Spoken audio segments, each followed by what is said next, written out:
আজকে রাষ্ট্রপতি নির্বাচনের প্রক্রিয়া নিয়ে আলোচনা হয়েছে। সেখানে সব রাজনৈতিক দল আমরা সহ একমত হয়েছে যে বিদ্যমান যে প্রক্রিয়া রাষ্ট্রপতি নির্বাচনের সেটার আমরা পরিবর্তন চাই। এখন পরিবর্তনের প্রক্রিয়াটি নিয়ে বিভিন্ন রাজনৈতিক দলের বিভিন্ন ধরনের মতভেদ তৈরি হয়েছে।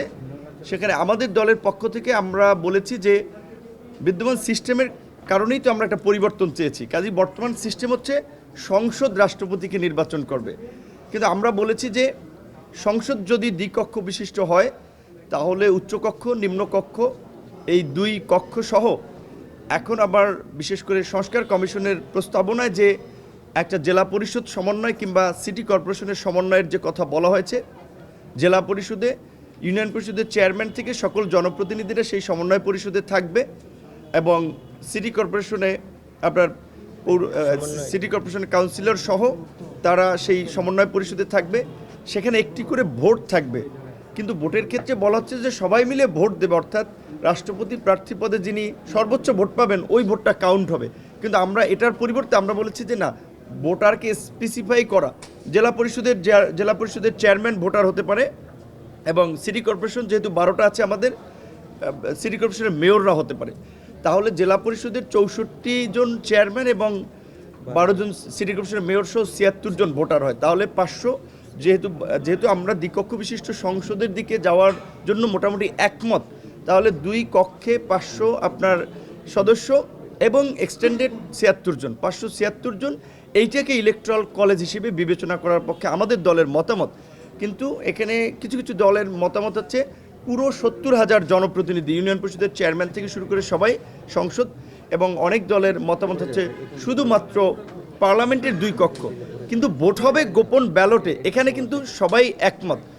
আরেকটি কথা যেটি দীর্ঘদিন ধরে আমাদের এখানে আলোচনা হচ্ছে, 70 নম্বর অনুচ্ছেদের কথা কিংবা রাষ্ট্রপতি প্রধানমন্ত্রীর ক্ষমতার ভারসাম্যের কথা।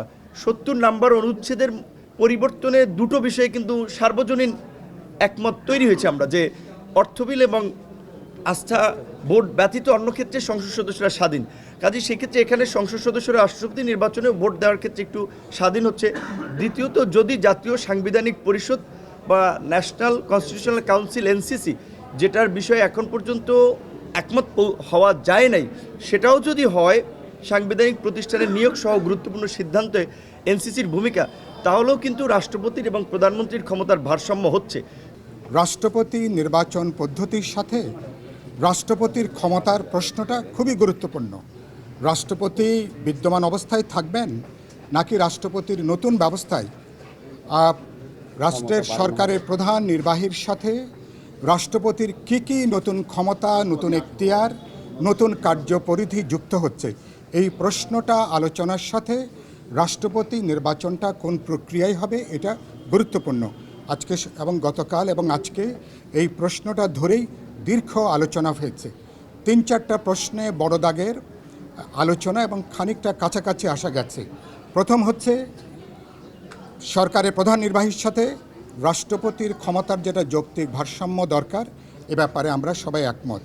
রাষ্ট্রপতির ক্ষমতা সাংবিধানিকভাবে যে কিছুটা বৃদ্ধি করা দরকার, আজকে 3-4টা সম্ভাবনা নিয়ে আলোচনা হয়েছে, প্রস্তাব নিয়ে সাধারণ আলোচনা হয়েছে। ক্ষমতা বৃদ্ধি করার ব্যাপারে সাধারণ ঐক্যমত জায়গাটা তৈরি হয়েছে।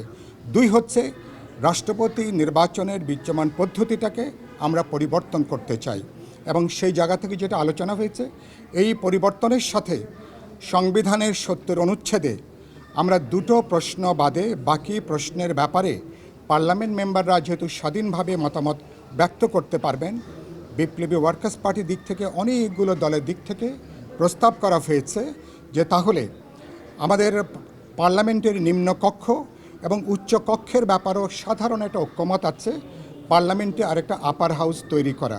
যদিও ব্যাপারে এখনও চূড়ান্ত সিদ্ধান্ত হয়নি, সাধারণ একটা মতৈক্যের জায়গা তৈরি হয়েছে। এবং তাহলে নিম্নকক্ষ উচ্চ কক্ষ মিলে নিম্নকক্ষের 400, সাধারণ 300 আসন, নারী আসনের 100 মিলে 400, আর উচ্চকক্ষের 100 আসন, 500 জনকে নিয়ে একটা ইলেকটোরাল কলেজ সেক্ষেত্রে হতে পারে। এই ইলেকটোরাল কলেজের সদস্যরা রাষ্ট্রপতির প্রশ্নে গোপন ব্যালটে তারা রাষ্ট্রপতি নির্বাচন করবার সুযোগ আছে। এটা নিয়ে মোটামুটি একটা আলোচনা ঐক্যমতের প্রায় কাছাকাছি জায়গাটা, এটা আমরা আসছি। আজকে দুপুর পর্যন্ত এটা বলা যেতে পারে। রাষ্ট্রপতি নির্বাচনের ক্ষেত্রে সকলেই ঐকমত্য হয়েছেন যে প্রায় সবাই যে বিদ্যমান ব্যবস্থা যেটা আছে সেটার একটা বদল ঘটাতে হবে এবং সেখানে ইলেকট্রাল কলেজ তৈরি করার ব্যাপারে আসলে একটা প্রস্তাব আছে। এখন এই ইলেকট্রাল কলেজের বিষয়েও ঐকমত্য একভাবে আছে, কিন্তু ইলেকট্রাল কলেজ কি আকারে হবে সে বিষয়ে কোনো ঐকমত্য তৈরি হয়নি। ইলেকট্রাল কলেজের ক্ষেত্রে ইতিমধ্যেই যেটা বলা হয়েছে যে যদি উচ্চকক্ষ হয় তাহলে নিম্নকক্ষ এবং উচ্চকক্ষের সকল সদস্যরাই ইলেকট্রাল কলেজের সদস্য হবে। এরপরে যে জিনিসটা আছে যে উচ্চকক্ষ নিম্নকক্ষের সাথে জেলা পরিষদের একজন করে প্রতিনিধি সমগ্র জেলার সমন্বয় থেকে, আর সিটি কর্পোরেশনের 12 জন, এই মিলে 576 জন।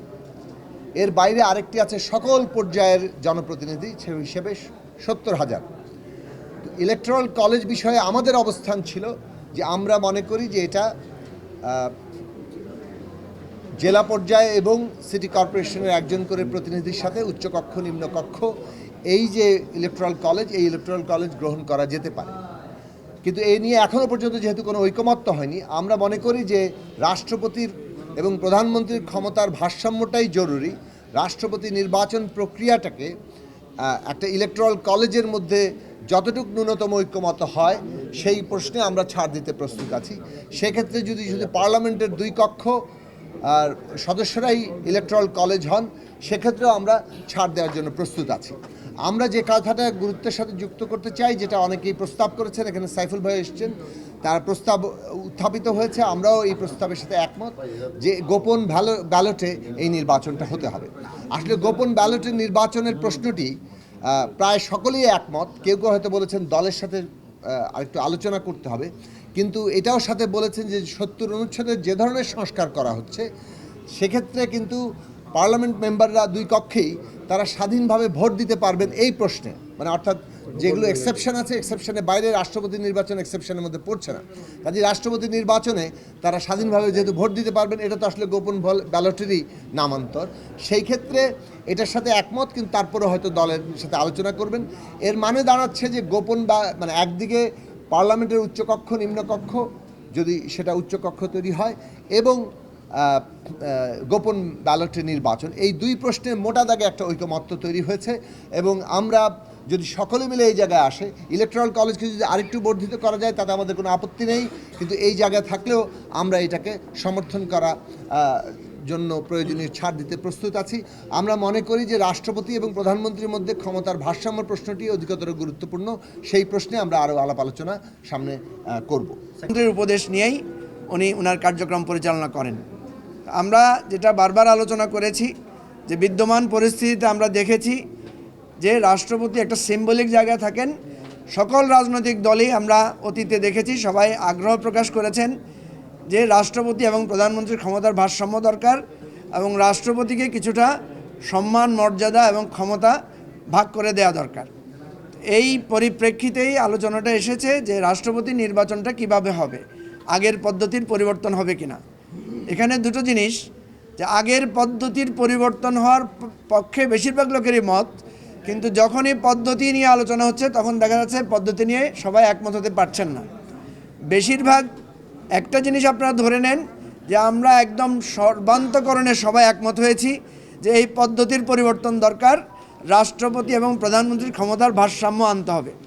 কিন্তু নির্বাচন পদ্ধতিতে গিয়ে আমরা দেখলাম দুটো আলোচনা এসেছে, যদিও একদম শেষ পর্যায়ে এসে একটা ইমপ্রুভমেন্ট আছে, সেটা হচ্ছে উভয় কক্ষ, আমাদের নিম্নকক্ষ এবং যদি উচ্চকক্ষ হয় তাহলে এই দুটো মিলে হয় 400 ভোট, 400 জন সংসদ সদস্য।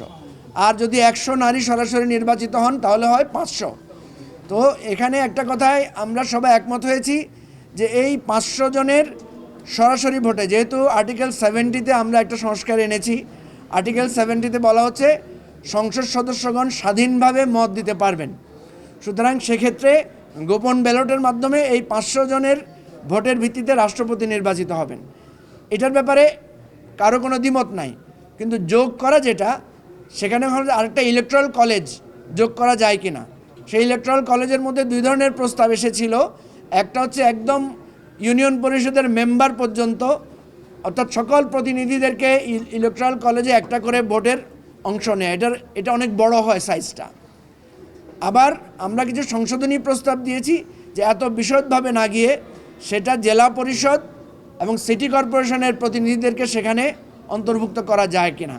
এতে হয় প্রায় 572 না 576 জন হয়, 576টা ভোটের মধ্যে হয়।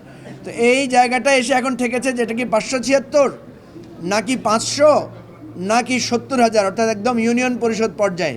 তো আশা করছি আমরা এটার একটা সমাধানে আমরা পৌঁছাতে পারবো। যদি আমরা পৌঁছাতে না পারি তাহলে আমাদের প্রস্তাব হচ্ছে 70 অনুচ্ছেদের মতো